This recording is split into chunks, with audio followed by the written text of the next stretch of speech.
மணத்தக்காளி கீரை வந்து ரொம்ப நல்லா வளைஞ்சிருந்ததுங்க. காயெல்லாம் வந்து நல்லா காய்ச்சி நல்லா சூப்பராக இருந்தது. சரி அந்த காயை வச்சு நம்ம வந்து ஒரு புளிக்குழம்பு வச்சிடலாம். ரொம்ப சூப்பராக இருக்கும் மணத்தக்காளி காயில். அதே மாதிரி கீரை வச்சும் வந்து பொரியல் பண்ணிடலாம் அப்படின்னு சொல்லிட்டு நான் வேரோடவே பிடிங்கிட்டேன்.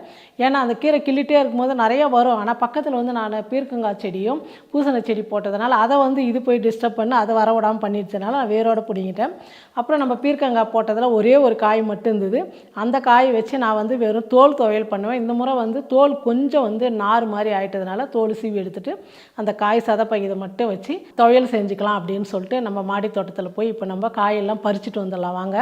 இதுவே நமக்கு ஒரு டம்ளர் வரும் 100 கிராமுக்கு மேலே ஒரு காய். கீரை எல்லாமே பூச்சி இல்லாமல் நல்லா இருக்குல்ல.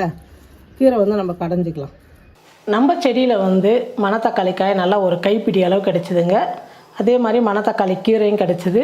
இன்றைக்கி வந்து மணத்தக்காளி குழம்பு அந்த காயை வச்சு தான் வந்து புளிக்குழம்பு செய்ய போகிறோம். கீரை வச்சு பொரியல் பண்ண போகிறோம். அப்புறம் நம்ம தோட்டத்தில் வந்து ஒரே ஒரு பீர்க்கங்காய் காமிச்சிருப்பேன். அந்த பீர்க்கங்காய் வச்சு துவையல் செய்ய போகிறேன். இப்போ ஃபஸ்ட்டு வந்து நம்ம மணத்தக்காளி புளிக்குழம்பு செஞ்சுக்கலாம். அதுக்கு ஒரு மண் சட்டி வச்சுட்டேன். இப்போ தேவையான அளவுக்கு எண்ணெய் சேர்த்துக்கலாம். இந்த புளிக்குழம்புக்கெல்லாம் கொஞ்சம் எண்ணெய் வந்து அதிகமாக சேர்த்துங்க. அதுவும் நெல்லெண்ணெய் சேர்த்திங்கன்னா ரொம்ப டேஸ்ட் நல்லாயிருக்கும். பாருங்கள், எண்ணெய் வந்து நல்லா காஞ்சிடுச்சு. கடுகு, வெந்தயம் 1/4 டீஸ்பூன், சீரகம் 1/4 டீஸ்பூன் சேர்த்துக்கிறேன். கடுகு நல்லா பொரிஞ்சதுக்கப்புறம் ஒரு 20 பல்லு பூண்டு எடுத்து வச்சுருக்கிறேன். பெரிய பெரிய பூண்டுலாம் 2 வந்து கட் பண்ணிக்கிட்டேன். நான் பூண்டு வந்து நம்ம முழுசாக சேர்க்கறதுனால அப்படியே சாப்பிடுவோம். அதனால் ரொம்ப பெருசாக இருந்தால் கட் பண்ணி சேர்த்துக்குங்க. இப்போ இந்த பூண்டு சேர்த்துக்கலாம். மணத்தக்காளி குழம்புக்கெல்லாம் பூண்டு எவ்வளோ சேர்க்குறீங்களோ அவ்வளோவும் நல்லாயிருக்கும். இப்போ நம்ம மணத்தக்காளியும் சேர்த்துக்கலாம்.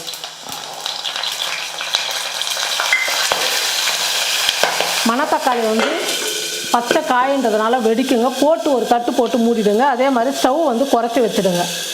அது வெடித்து வந்து மேலெல்லாம் வந்து கையிலெல்லாம் படும். அதனால் மூடி போட்டு அப்பப்போ கொஞ்சம் கிராஸாக ஓப்பன் பண்ணி கலக்கி கொடுங்க.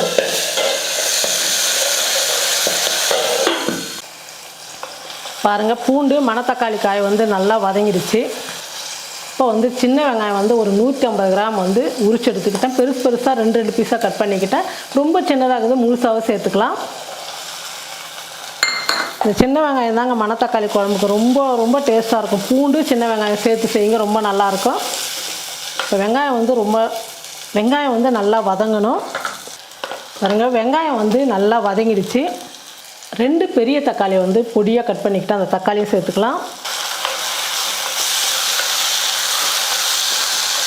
பாருங்கள், தக்காளி வெங்காயம் எல்லாம் நல்லா வதங்கிடுச்சு. நான் வதக்கும் போது வந்து கருவேப்பிலை வந்து மறந்துட்டுங்க போடுறதுக்கு. இப்போ சேர்த்துக்கிறேன். மஞ்சள் தூள் கொஞ்சம், தனியாத்தூள் ஒரு 1/2 ஸ்பூன், நம்ம வீட்டில் அரைச்ச குழம்பு மிளகாத்தூள் 1 ஸ்பூன் சேர்த்துக்கிறேன். நல்லா கலருக்கும், ஓரளவுக்கு நல்லா கலராக குழம்பு வந்து நல்லா சூப்பராக இருக்கும் பார்க்குறதுக்கு. அந்த அளவுக்கு அதே மாதிரி காஷ்மீர் மிளகாத்தூள் சேர்க்கும் போது கலரும் கொடுக்கும், கொஞ்சம் டேஸ்ட்டும் கொடுக்கும். அது ஒரு 1/2 ஸ்பூன் சேர்த்துக்கிறேன். தேவையான அளவுக்கு உப்பு சேர்த்துக்கிறேன். இதெல்லாம் சேர்த்து 1 நிமிஷத்துக்கு வந்து இந்த எண்ணெயிலே மசாலாலாம் நல்லா வதங்கட்டும்.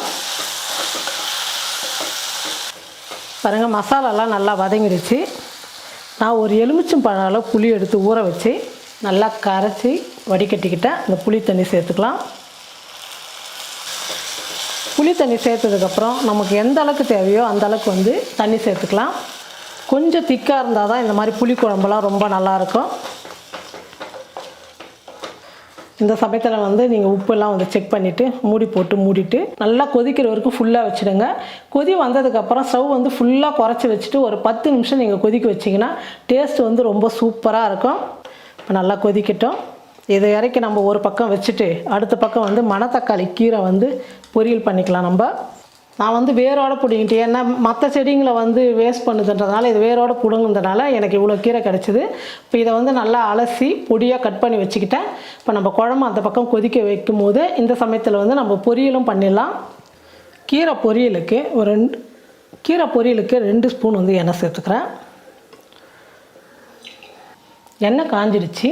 கொஞ்சம் கடுகு, கொஞ்சம் சீரகம், ஒரு 1/4 ஸ்பூன் கடலைப்பருப்பு, கொஞ்சம் உளுந்து, பூண்டு வந்து ஒரு 5 பல்லு பூண்டு வந்து இடிச்சு எடுத்துக்கிட்டு அந்த பூண்டு சேர்த்துக்கலாம்.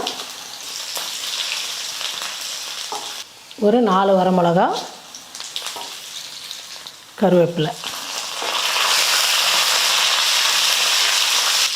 எல்லாம் நல்லா வறுபட்டுடுச்சு. ஒரு பெரிய வெங்காயம், ஒரே வெங்காயம் எடுத்து பொடியாக கட் பண்ணிக்கிட்டு அதையும் சேர்த்துக்கிறேன். வெங்காயத்துக்கு மட்டும் கொஞ்சமாக உப்பு சேர்த்துக்கிறேன். பாருங்கள், வெங்காயம் வந்து வதங்கிடுச்சு. இப்போ கொஞ்சம் மஞ்சள் தூள் சேர்த்துக்கலாம். இப்போ மணத்தக்காளி கீரை சேர்த்துக்கலாம். கீரை சேர்த்ததுக்கப்புறம் கொஞ்ச நேரம் விட்டுட்டிங்கன்னா அடியில் இருக்கிற கீரை வந்து நல்லா வதங்கிடும். அதுக்கப்புறம் வந்து நீங்கள் கலந்து கொடுத்தீங்கன்னா கீரை வந்து கம்மியாகிடும், கீழெல்லாம் போகாமல். நான் சின்ன குட்டியாக கடாயை வச்சுருக்கிறேன். பெரிய கடாயாக இருந்தால் ஃப்ரீயாக இருக்கும். கொஞ்சம் கீரைக்கின்றதுனால நான் சின்னதாக வச்சுக்கிட்டேன். பாருங்கள், கொஞ்சம் நேரமே வதங்கத்துக்குள்ளே கீரை வந்து எந்த அளவுக்கு கம்மியாகிடுச்சு. ஸ்டவ்வு குறைச்சி வச்சுக்கிட்டு கீரையை வந்து நல்லா வேக வச்சுக்கலாம். கீரை வந்து முக்கால் பாகம் வெந்ததுக்கப்புறம் தான் நம்ம உப்பு சேர்க்கணும். தேவையான அளவுக்கு உப்பு சேர்த்துக்கிறேன்.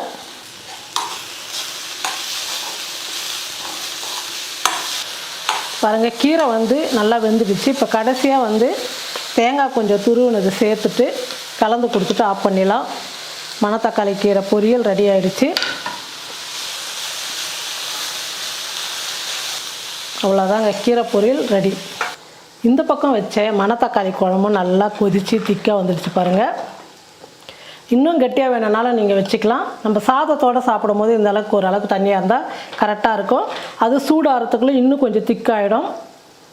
நம்ம வீட்டில் இருக்கிற மணத்தக்காளி கீரையும் மணத்தக்காளி கீரை வச்சு பொரியல், காய் வச்சு வந்து புளிக்குழம்பு செஞ்சுட்டோம். இப்போ அடுத்தது வந்து நம்ம தோட்டத்தில் விளைஞ்ச ஒரே ஒரு பீர்க்கங்காய் வச்சு துவையல் செய்ய போகிறோம். வாங்க அதையும் செஞ்சிடலாம். பீர்க்கங்காய் துவையல் அரைக்கிறதுக்கு இப்போ நம்ம எல்லாமே வந்து எண்ணெயில் வதக்கி போகிறோம். அதுக்கு 2 ஸ்பூன் எண்ணெய் சேர்த்துக்கிறேன். ஒரு 2 ஸ்பூன் வந்து உளுத்தம்பருப்பு சேர்த்துக்கிறேன். அது கூடவே 4 வரமிளகா, ஒரு 8 பல்லு பூண்டு, கருவேப்பிலை கொஞ்சம் சேர்த்துக்கிறேன். நம்ம செடியில் வந்து சின்னதாக ஒரே ஒரு பீர்க்கங்காய் மட்டும் தான் இருந்தது. அதை எடுத்து தோல் சீவிட்டு, தோல் வந்து கொஞ்சம் வந்து நார் வந்த மாதிரி இருந்தது. அதை எடுத்துட்டு உள்ளே இருக்கிற சதப்பகுதி மட்டும் வச்சு தான் நம்ம துவையல் செய்ய போகிறோம். இது சேர்த்துக்கலாம். வெறும் தோலை வச்சு செய்யலாம், இந்த மாதிரி காய் வச்சும் துவையல் செய்யலாம், ரொம்ப நல்லாயிருக்கும். இது கூடவே கொஞ்சமாக புளி சேர்த்துக்கிறேன், கொஞ்சம் மஞ்சள் தூள், தேவையான அளவுக்கு உப்பு சேர்த்துக்கிறேன். எல்லாம் சேர்த்து கலந்து கொடுத்துட்டு காயும் ஓரளவுக்கு பாதி அளவுக்கு வதங்கிடுச்சு. இந்த சூட்லேயே வந்து காய் வந்து நல்லா வதங்கிடும். இலசாக இருக்கிறதுனால ரொம்ப நேரம் வதக்கணுன்னா இல்லை. ஒரு 1/4 மூடி தேங்காய் எடுத்து சின்ன சின்னதாக கட் பண்ணிக்கிட்டு அதே சேர்த்துக்கலாம். தேங்காவை சேர்த்துட்டு கலந்து விட்டுட்டு ஸ்டவ் ஆஃப் பண்ணிடலாம். நல்லா சூடு ஆறட்டும். பாருங்கள், பீர்க்கங்காயெல்லாம் வதக்குனது நல்லா சூடு ஆறிடுச்சு. இப்போ மிக்ஸி ஜாரில் சேர்த்து துவையல் பக்குவத்துக்கு அரைச்சிக்கலாம். பாருங்கள், துவையல் வந்து அரைச்சிக்கிட்டோம். பீர்க்கங்காய் துவையல் ரெடி. நம்ம மாடி தோட்டத்துலேருந்து காயெல்லாம் பறிச்சுட்டு வந்து இப்போ நம்ம சமையல் பண்ணியாச்சு. அதை வாங்க பார்க்கலாம். நல்லா சுட சுட சாதம், மணத்தக்காளி காய், சின்ன வெங்காயம் போட்டு புளிக்குழம்பு ரொம்ப சூப்பராக டேஸ்ட்டாக இருக்கும். 2-3 நாளைக்கு கூட இந்த குழம்பு வந்து கெட்டு போகாது, அந்தளவுக்கு ரொம்ப நல்லாயிருக்கும். மணத்தக்காளி கீரை பொரியல், பீர்க்கங்காய் காய வச்சு ஒரு துவையல் செஞ்சாச்சு. இன்றைக்கி வந்து ரொம்ப சிம்பிளாக நம்ம மாடி தோட்டத்தில் என்ன காய்கறி வந்ததோ அதை மட்டும் வச்சு இன்றைக்கி சமையல் முடிச்சாச்சு மதியம் லஞ்சுக்கு.